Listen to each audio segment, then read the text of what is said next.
Welcome back to another video. और आपका आज की वीडियो में स्वागत है। और आज की वीडियो स्टार्ट करने से पहले हम लोग बोलना चाहेंगे थैंक यू उन सब लोगों का जिन्होंने कल हम लोग को लाइव सेशन में ज्वाइन किया और उसके बाद भी हमें ज्वाइन किया और अभी तक ज्वाइन कर रहे हैं। बिल्कुल, बहुत बहुत अच्छा लगता है। और जिन लोगों ने हमें बाद में, जैसे वाकई में मौजम ने कहा कि उस टाइम पर हमें ज्वाइन नहीं कर पाए थे और बाद में उन्होंने हमारी वीडियो देखी, उनको भी बहुत बहुत धन्यवाद। बहुत अच्छा लग रहा है और अभी हम लोग आने वाला और टाइम आपके साथ अच्छे से स्पेंड करना चाहते हैं और नंबर को मौजम हम लोग बड़ा नंबर करना चाह रहे हैं। वेल, अभी हम देख लेते हैं वीडियो, और वीडियो का टाइटल है 50 facts you didn't know about Irfan Khan. Irfan Khan sir के बारे में सब जानते हैं कि बिल्कुल, हाँ, कोरोना के बीच में ही उनकी डेथ हुई थी। कोरोना की वजह से नहीं, लेकिन ये कि उनकी तबीयत काफी टाइम से खराब चल रही थी। वेल, अभी देख लेते हैं उनके बारे में, क्योंकि बहुत ही अच्छे एक्टर थे। बट वीडियो देखने से पहले इस वीडियो का चैनल का ओरिजिनल लिंक जो है आपको हमारी वीडियो के डिस्क्रिप्शन मिल जाएगा। सब्सक्राइब करें, लाइक करें, शेयर करें, फॉलो करें इनके चैनल को। उसके अलावा मैं व्लॉगिंग चैनल का लिंक और इंस्टाग्राम का लिंक भी हमारी वीडियो के डिस्क्रिप्शन मिल जाएगा। सब्सक्राइब करें, लाइक करें, शेयर करें, फॉलो करें। चलिए देख लेते हैं video. Welcome to social. Irrfan Khan एक बहुत ही टैलेंटेड एक्टर थे जिनकी परफॉर्मेंसेस को वर्ल्ड लेवल पर अप्रिसिएशन मिला है। इरफान के 30 साल लंबे करियर में उन्होंने कई अलग तरह के कैरेक्टर्स प्ले किए हैं जिन्हें फ्यूचर में भी एज एन इंस्पिरेशन देखा जाएगा। इस वीडियो में हम आपको इरफान खान की लाइफ और करियर से जुड़े 50 फैक्ट्स बताएंगे जो शायद आप नहीं जानते हो। तो आपसे रिक्वेस्ट है कि इस वीडियो को आप एंड तक जरूर देखें। अरे इनको पिक्चर लेना, एक रुक जाओ। पर आप हमारे लिए रुकेंगे ना? क्या बात है, क्या फिल्टर लगाया आपने, लव साइन डाल दिया। Great. I don't want to be remembered. Yeah? No. I just want to know what's going to happen after I'm gone. After you leave your body, if I can feel that for a moment, that will be my worth worthy being alive. I don't want to be remembered any which way. Number 1, जब इरफान को the lunch box offer की गई तो उन्हें film की story बहुत पसंद आई, पर लाइफ ऑफ पाई और द नेम सेक में वो ऑलरेडी एक एज्ड कैरेक्टर प्ले कर चुके थे और दोबारा वो कोई बड़ी एज वाला कैरेक्टर प्ले नहीं करना चाहते थे। फिल्म के डायरेक्टर रितेश बत्रा को इरफान ने सजेस्ट किया कि वो लंच बॉक्स में नसीरुद्दीन शाह को कास्ट कर लें, पर रितेश इरफान को ही फिल्म में कास्ट करना चाहते थे। कुछ महीने तक सोचने के बाद इरफान ने लंच बॉक्स को साइन किया और क्रिटिक्स हो या ऑडियंस, फिल्म को हर जगह से अप्रिसिएशन मिला। द लंच बॉक्स उनकी one of the best films में से एक है जो फैंस और ऑडियंस में आज भी पॉपुलर है। Dear Ila, please don't think like that. Things are never as bad as they seem. Number 2, Irfan ने एक सीरियल जय हनुमान में भी काम किया था और सेट पर पहुंचते ही उन्हें पता चल गया था कि ये रोल उनके टाइप का बिल्कुल नहीं है। इरफान ने इस सीरियल को सिर्फ एक ही दिन शूट किया और इसके बाद वो सेट पर वापस ही नहीं गए। इरफान इसको अपने करियर का सबसे रिग्रेटफुल रोल मानते हैं, जिसकी डबिंग करने के लिए भी इरफान ने मना कर दिया था। लोगों के लिए हत्याएं करता हूँ, उस पाप से मुझे दुख मिलेगा। उस दुख में तू मेरे साथ देगी या नहीं? बोल। हम साथ नहीं देंगे। नंबर 3, इरफान को जब कैंसर के बारे में पता चला तो उनकी विश थी कि वो अपनी वाइफ के लिए ठीक होना चाहते थे। इरफान ने एक लेटर में लिखा कि सुतापा ने पूरी लाइफ उन पर कभी भी गिव अप नहीं किया और आज भी वो उनकी रिकवरी के लिए पूरे एफर्ट्स लगा रही हैं। दोनों एक साथ काफी सॉर्टेड नजर आते थे और सुतापा इरफान की फिल्म सिलेक्शन में भी मदद किया करती थी। मुझे लगता है कि इनकी आंखें बहुत एक्सप्रेसिव हैं, जो बहुत क्लीशेड लाइन है। इनकी बहुत डायलॉग्स की तारीफ होती है, बट मुझे लगता है उतना एम्फेसिस इनके साइलेंसेस पे नहीं दिए गए हैं, क्योंकि मेरे हिसाब से वो सबटेक्स्ट आंखें ज्यादा बोलती हैं, वही मैं पढ़ती हूँ पिक्चर में। इसका मतलब ये है कि घर में जो है साइलेंस नंबर 4, काफी लोगों को लगता है कि इरफान गरीब फैमिली से आते हैं, पर रियलिटी ये थी कि उनके फादर जमींदार फैमिली से बिलोंग करते थे। हालांकि इरफान ने इंटरव्यू में बताया कि उनके फादर एक बहुत सेल्फ सेंटर्ड इंसान थे जिन्होंने अपनी इंसेस्ट्रल प्रॉपर्टी में कोई हिस्सा नहीं लिया और अपने खुद के बनाए घर में ही रहा करते थे। इरफान के फादर का टायर बनाने का बिजनेस था और बचपन से ही उन्होंने एक मिडिल क्लास लाइफ बिताई है। नंबर 5, इरफान का रियल नेम साहिबजादे इरफान अली खान है और उन्हें लगा कि इस नाम से उन्हें फिल्म में तो क्या बल्कि ऑफिस में भी कोई नौकरी नहीं मिलने वाली, इसलिए उन्होंने अपने नाम का शॉर्ट वर्जन इरफान खान ही यूज किया। नंबर 6, इरफान बचपन में अपने पतले होने की वजह से काफी शाय और अनकॉन्फिडेंट रहते थे। स्कूल में उनके वेट के लिए उन्हें बुली भी किया जाता था, जिसकी वजह से वो ज्यादा लोगों के सामने ढंग से बात भी नहीं कर पाते थे। मैं बहुत ही गायब इंसान था, मतलब कोई किसी को पता ही नहीं था कि मैं एग्जिस्ट करता हूँ। मेरी टीचर्स मुझसे नाम पूछती थी तो मैं खड़ा होकर जब अपना नाम बोलता था तो उनको सुनाई नहीं देता था क्या बोल रहा हूँ। तो अक्सर मुझे इस बात पर डांट खानी पड़ती थी कि भाई जोर से बोलो, speak loudly, say your name. I was so शाय।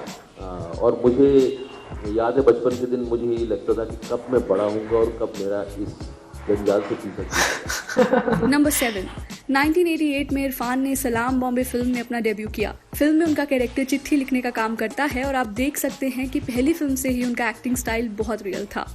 अरे तेरे हाँ बोलने की चिट्ठी पहुंचेगी क्या?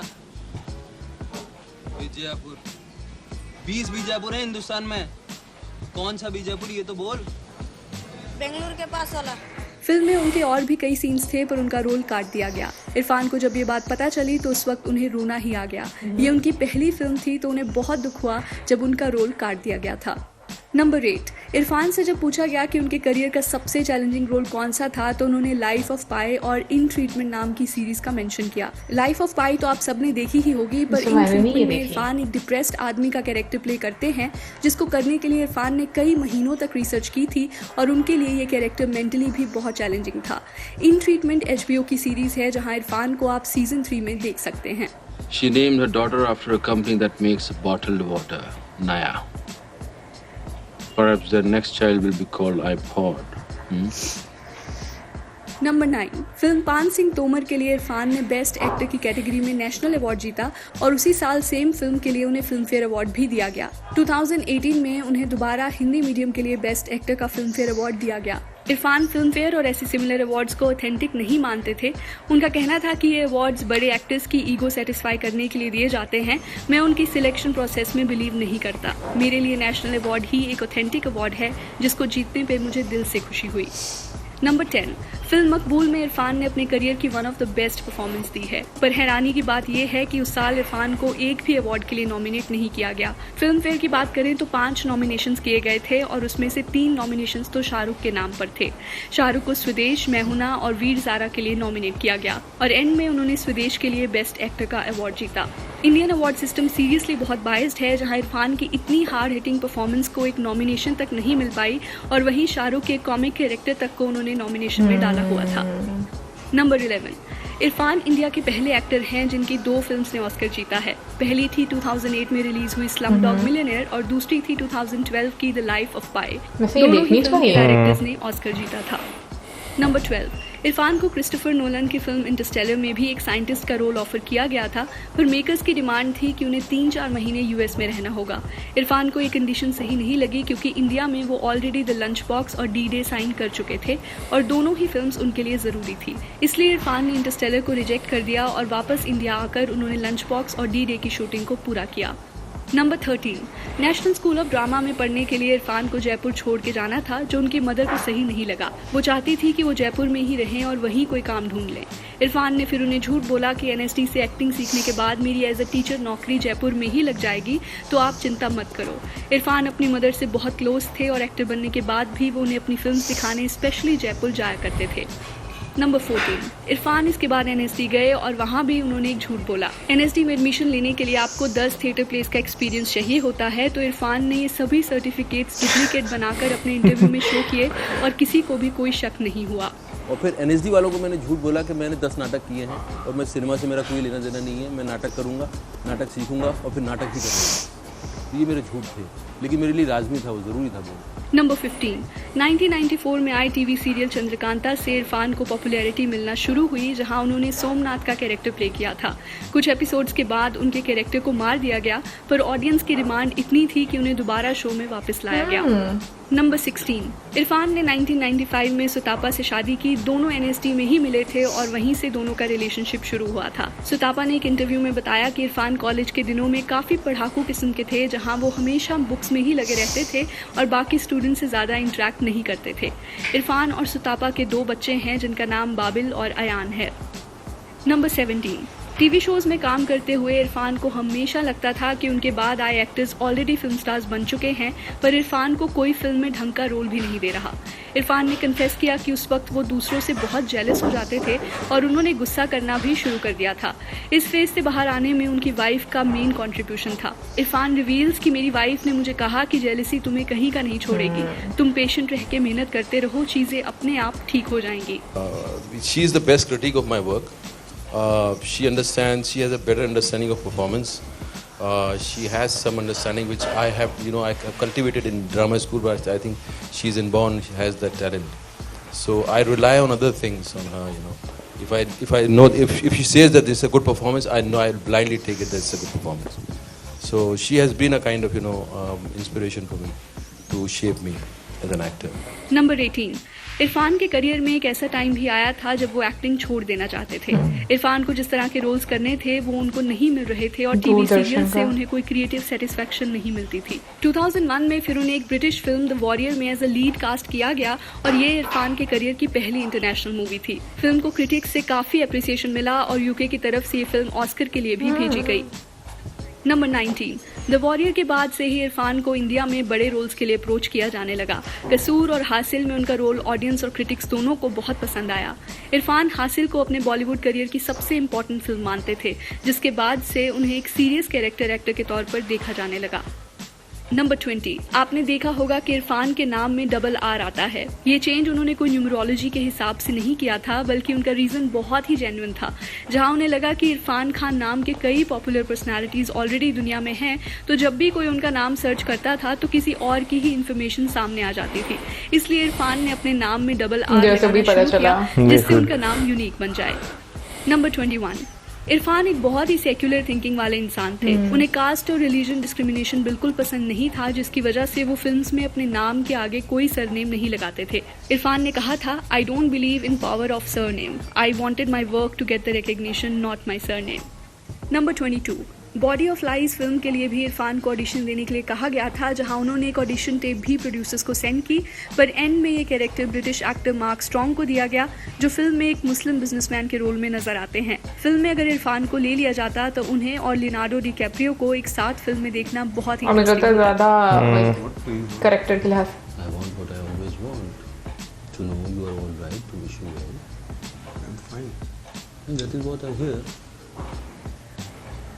and also that you have been working your way out. No, sorry to say, I let my ambition like that.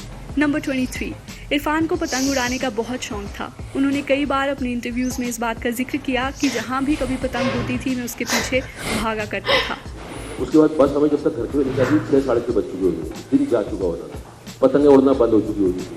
मेरा छोटा भाई मुझे किससे सुनाता था कि ये पतंग आई थी आज की लंबी पतंग पकड़ी, और मैं बस वेट करता था कब ये खत्म होगा ख्याल और मैं पतंग उड़ा पाऊंगा और मैं घूम पाऊंगा। नंबर 24, इरफान बांग्लादेश सिनेमा का भी पार्ट रहे हैं, जहां 2017 की film no bed of roses में वो लीड एक्टर के तौर पे नजर आए। फिल्म को क्रिटिक्स से बहुत अप्रिसिएशन मिली और फिल्म को बांग्लादेश की ऑफिशियल ऑस्कर एंट्री के तौर पर भी भेजा गया था।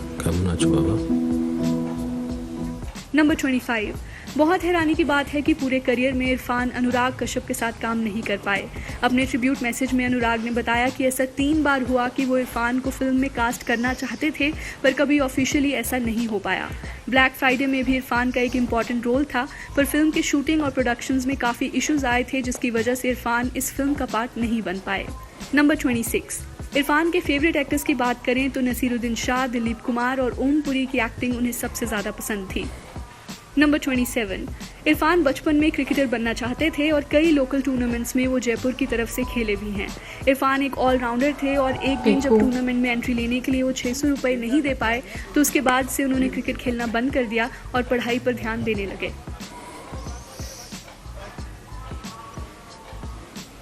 नंबर 28, उनकी टीनेज के दिनों की बात करें तो इरफान को किसी ने कह दिया कि वो मिथुन चक्रवर्ती जैसे दिखते हैं। इस कॉम्प्लीमेंट को सुन के इरफान को लगा कि शायद वो भी फिल्मों में जा सकते हैं। मिथुन उन दिनों एक नए एक्टर थे जिन्हें एक्लेम्ड डायरेक्टर मृणाल सेन ने गांव में स्पॉट किया और वहीं से उन्होंने मिथुन को फिल्म में कास्ट कर लिया था। मिथुन की स्टोरी से इरफान बहुत इंप्रेस हुए और उन दिनों वो मिथुन का स्टाइल कॉपी भी किया करते थे। नंबर 29, उनके वर्स्ट एक्टिंग परफॉर्मेंस की बात करें तो शायद 2002 में आई धुंध द फॉग नाम की फिल्म से बेकार एक्टिंग उन्होंने शायद ही कहीं की होगी। ये एक बी ग्रेड हॉरर फिल्म थी जो इरफान ने उस वक्त साइन की जब उन्हें ज़्यादा रोल्स ऑफर नहीं किए जा रहे थे। तुम इस बार ब्यूटी कॉन्टेस्ट में हिस्सा नहीं लोगी। ब्यूटी कॉन्टेस्ट में हिस्सा नहीं लूंगी? Beauty contest?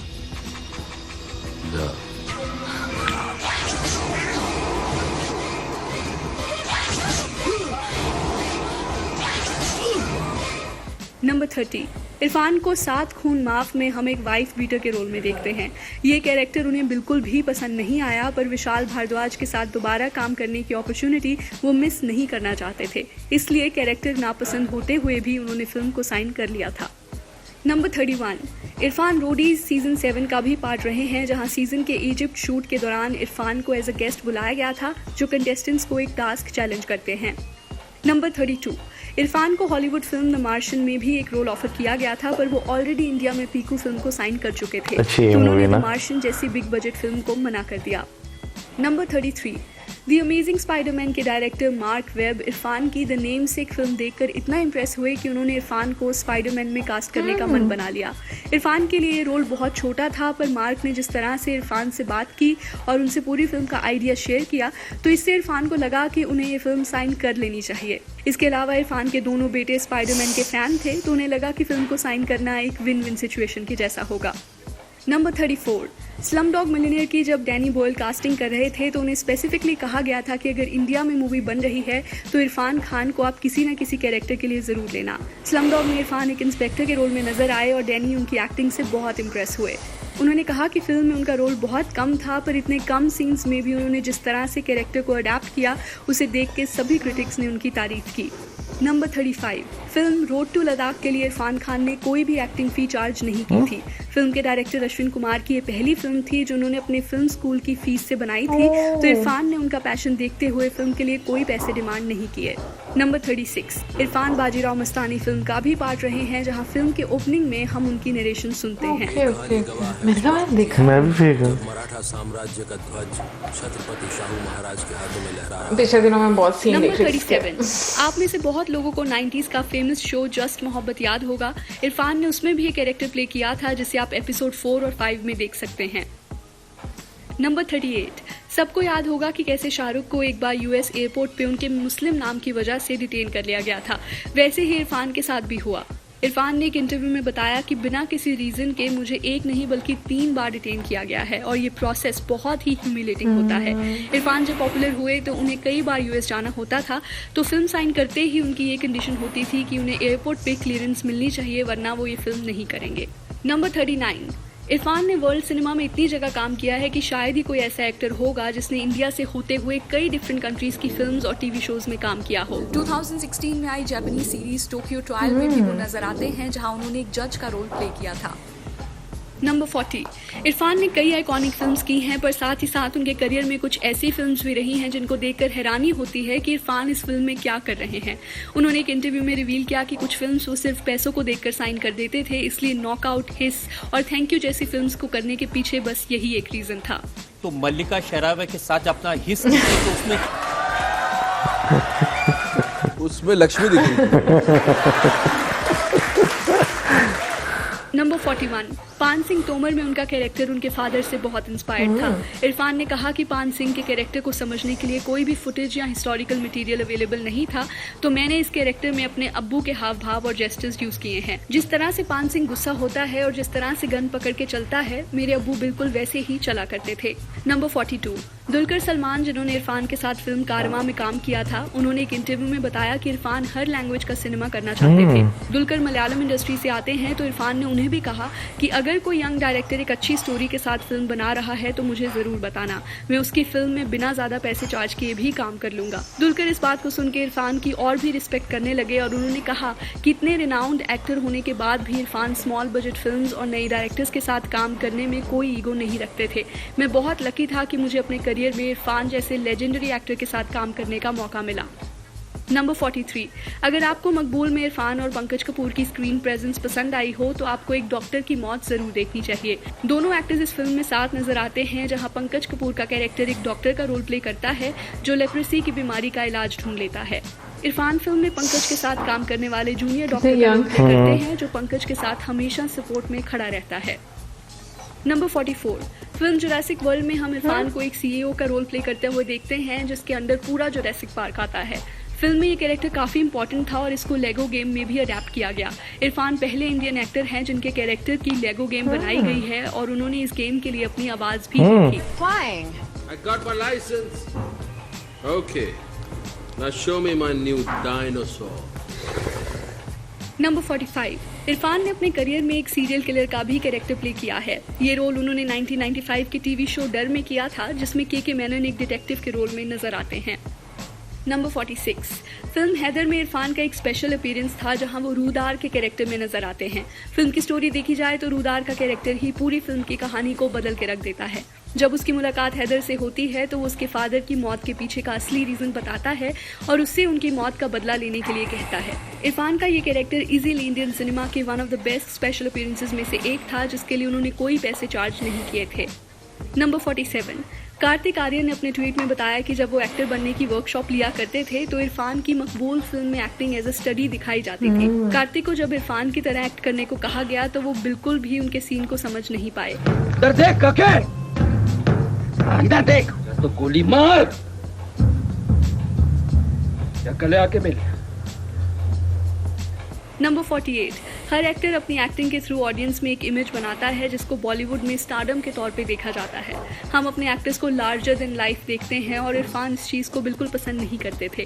इरफान का कहना था कि मैं अपनी एक्टिंग के थ्रू किसी को ये नहीं दिखाना चाहता कि मैं तुमसे कितना बड़ा हूँ या मैं कोई सेलिब्रिटी हूँ। मैं अपने काम के जरिए उनको उनका वर्थ रियलाइज करवाना चाहता हूँ। ये मेरा अंदर का एक सपना है। नंबर 49, अंग्रेजी मीडियम इरफान के करियर की आखिरी फिल्म है और इस फिल्म को उन्होंने अपनी बीमारी के दौरान शूट किया। जब इरफान थोड़ा रिकवर किया करते थे तो सेट पे आकर वो कुछ दिन फिल्म को शूट किया करते थे। अगर आप ध्यान से देखें तो इरफान फिल्म में बहुत कमजोर भी नजर आते हैं। इरफान के लिए हिंदी मीडियम एक बहुत ही स्पेशल फिल्म थी, तो उसके सीक्वल के लिए उन्होंने बीमार होने के बावजूद भी शूट करना सही समझा। नंबर 50, इरफान के जाने से 4 दिन पहले ही उनकी मदर का देहांत हुआ था। उनकी वाइफ सुतापा ने बताया कि इरफान अपनी मदर के चले जाने से उदास थे और आखिरी दिन वो खुद कह रहे थे कि मेरी अम्मा मुझे अपने पास बुला रही है। 29 अप्रैल 2020 वो दिन बना जब इरफान चल बसे और पूरी दुनिया को इस न्यूज़ ने शॉक कर दिया। इरफान एक बहुत ही बेहतरीन एक्टर थे जिनकी फिल्म्स आगे आने वाली जनरेशन्स को इंस्पायर करती रहेंगी और कहीं ना कहीं उनके गुजर जाने की बात फिल्म ऑडियंस को हमेशा इमोशनल कर देगी। I suppose in the end the whole of life becomes an act of letting go. But what always hurts the most is not taking a moment to say goodbye. तो चलिए that's a wrap on this video. आप हमें Instagram, Twitter और Facebook पर भी follow कर सकते हैं @socialofficial, जहां आपको हर तरह की फिल्म और एंटरटेनमेंट से जुड़ी अपडेट्स मिला करेंगी। ऐसी और इंटरेस्टिंग वीडियोस के लिए देखते रहिए सोशल, हर उस चीज के लिए जो आप जानना चाहते हैं। बात करें अगर आज इस वीडियो की, तो मैंने जितनी भी इरफान खान सर की मूवीज देखी मुझे वो सब बहुत पसंद है। और मैं बोलूंगी कि आज वो वीडियो हम लोगों ने देखी है और इससे हम लोगों को जो डिफरेंट साइड्स नजर आई हैं इरफान खान सर की, तो एक चीज मुझे बड़ी अच्छी लगी। एक तो वो नो डाउट बहुत हम्बल इंसान थे।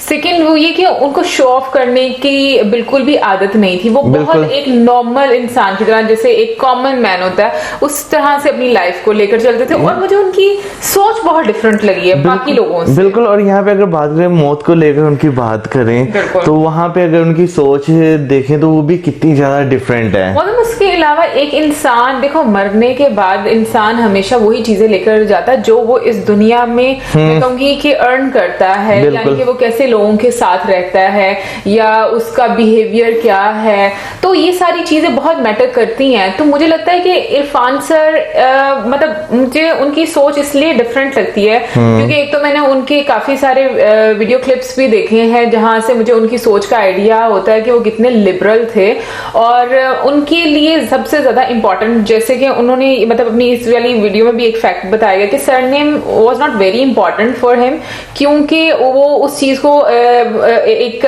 मतलब एक नहीं रखना चाहते थे कि भाई सरनेम की कोई इंपॉर्टेंस है, उस तरह से नहीं वैल्यू होती है। लेकिन क्या है कि ना हम लोगों का मुआशरा कुछ इस तरह का है कि इन चक्करों में इतना ज्यादा पड़ जाता है ना कि वो चीजें फिर खराब होना शुरू हो जाती हैं। बिल्कुल, ये बात आप बिल्कुल सही कह रहे हैं। और मैं यहाँ पे बात करूं, जब इनकी जो है न्यूज सामने आई थी दुनिया में नहीं रहे, तो लिटरली मुझे इस चीज पर यकीन ही नहीं था क्योंकि उससे थोड़े दिन पहले ही हमने इनकी आखिरी मूवी देखी थी। बिल्कुल। और पता है क्या मौसम, एक चीज मुझे हमेशा लगती है, मैं जब भी किसी भी एक्टर की स्टोरी देखती हूँ, उनकी जर्नी देखती हूँ लाइफ की, तो वाकई में स्ट्रगल वाली होती है। स्ट्रगल इतनी मतलब वो हम लोग कहते हैं कि हम लोगों को वाकई में नहीं पता होता कि वो लोग कब से स्टार्ट हुए हैं। हम लोगों को तभी पता चलता है जब वो प्रोमिनेंट होते हैं। बिल्कुल, वो जब बिल्कुल हिट होते हैं ना, जब पर्दे पे जो है वो लीड रोल में मूवीज कर रहे होते हैं, हमें उसी समय पता चलता है कि वाकई इस नाम का भी एक कैरेक्टर एग्जिस्ट करता है। लेकिन अगर हम पास्ट में जाएं तो हमें वाकई नहीं पता चलता। जैसे हम राजकुमार कुमार राव की बात करें तो वो भी कितनी देर से जो है आ रहे थे, तो लेकिन हमें उनका भी नहीं मालूम था। और अगर इरफान खान सर की बात करें तो ये भी काफी यंग एज से आ रहे थे,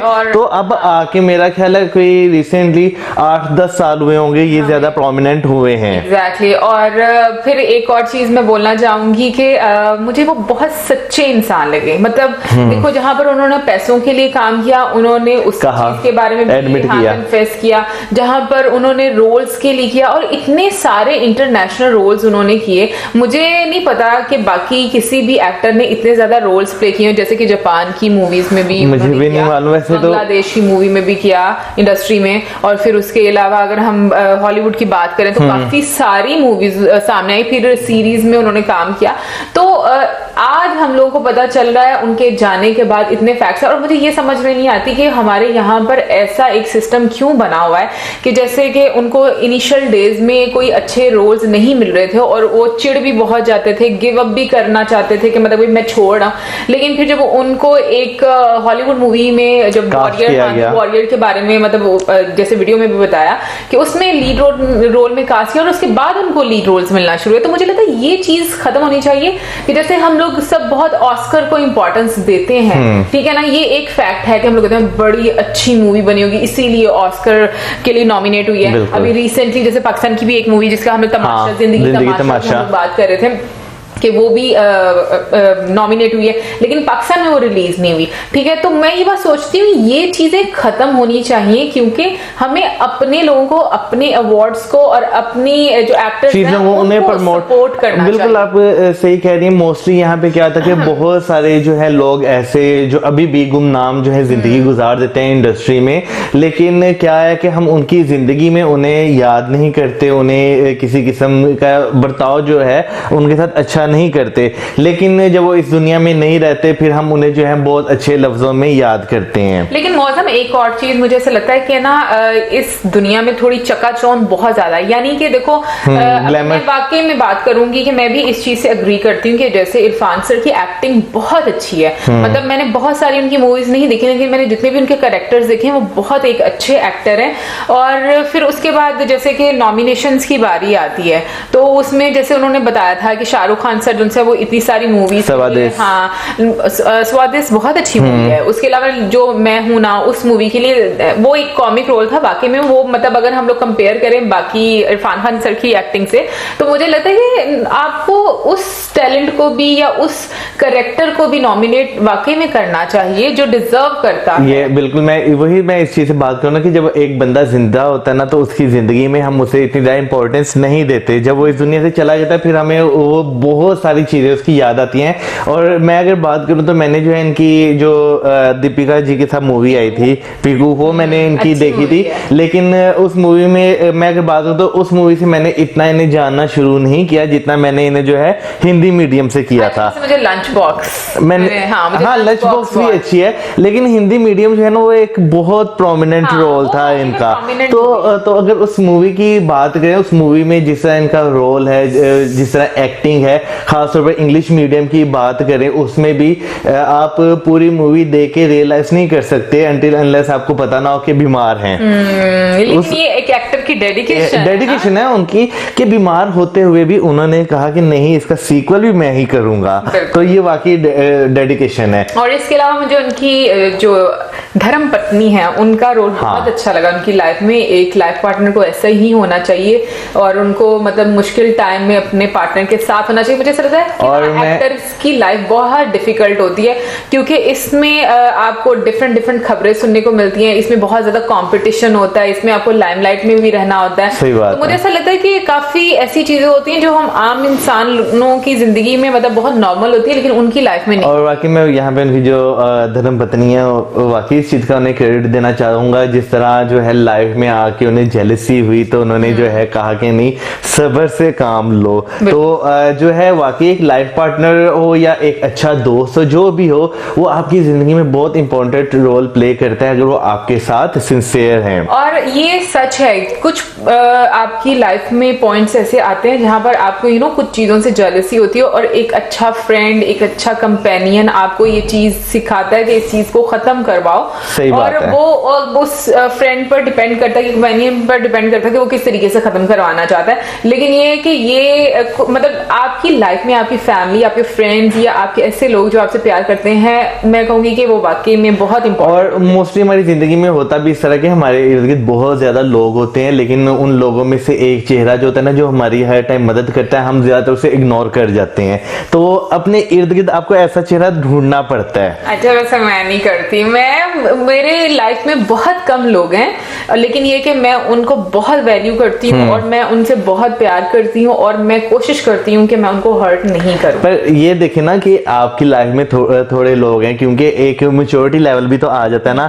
एक एज ऐसी होती है कि इंसान के इर्द गिर्द काफी लोग होते हैं, लेकिन उसमें जो एक असल वो एज ऐसी होती है, वही मैं कह रहा हूँ ना, उस एज में वो टीनेज की बात, टीनेज के बाद भी अगर कहीं जब आप यूनिवर्सिटी लेवल भी क्रॉस कर आते हैं ना, अनटिल अनलेस जब तक आप मैच्योर नहीं हो जाते। हाँ, बस और मैच्योर होने की कोई एज नहीं, एज नहीं तो कभी भी नहीं होते। सही बात है। ओवरऑल काफी अच्छी वीडियो थी, काफी अच्छा लगा देखकर। और इससे पहले भी हम लोगों ने इरफान खान सर की वीडियो बायोग्राफी देखी थी, लेकिन इतने सारे फैक्ट्स उसमें नहीं थे। और हम जब भी सोशल की वीडियोस देखते हैं तो बहुत ही इंटरेस्टिंग और अमेजिंग फैक्ट्स हमको जानने को मिलते हैं।